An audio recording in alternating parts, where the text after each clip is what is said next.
12 సంవత్సరాల దాకా పర్వతాల మీద పూజ చేసిన మన మల్లికార్జున స్వామి 12వ సంవత్సరం వెళ్ళిపోయిన తర్వాత కూడా శంకరుడు అభయం ఇచ్చి మరిచిపోయి శంకరుడు మల్లన్న దేవుని దగ్గరికి రాలేదు.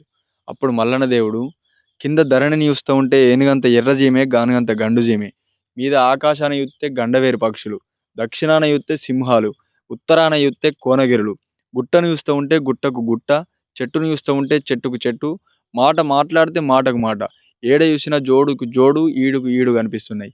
కానీ పర్వతాల మీద మన భగవంతుడు రారాజు మల్లయ్యకు జోడు లేదు ఈడు లేదు, ఒంటిగా ఒక్కోడే 12 సంవత్సరాల నుంచి పూజలు చేసుకుంటున్నాడు. నాకు పెళ్లి ఎత్తనన్న నా తండ్రి శంకరుడు ఇంకా రాకపాయే, ఎక్కడ పోదును, ఏ రాజ్యం పోదును, ఏ దేశం పోదును అని భగవంతుడు రారాజు మల్లయ్య పర్వతాల మీద ఉలవల దేవుడు ఉలతేరుతున్నాడు. కలకల దేవుడు కంటికేడు దారలు తీసిండు. భగవంతుడు తన ధైర్యమే 10 మంది బలం అనుకొని అడవి లోపల ఏడితే ఊకుండు మనటోళ్ళు ఉండరు, ఆత్మలేని సుట్టెరికం చేస్తే కూసుండు మనటోళ్ళు ఉండరా అని భగవంతుడు ఉరగొమ్ము శూలం పట్టుకొని శంకరుని దగ్గరికి బయలుదేరుతాడు.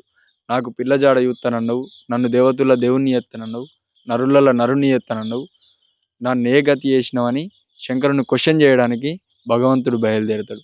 తర్వాత ఏమైందో నెక్స్ట్ వీడియోలో చూద్దాం. జై మల్లన్న స్వామి.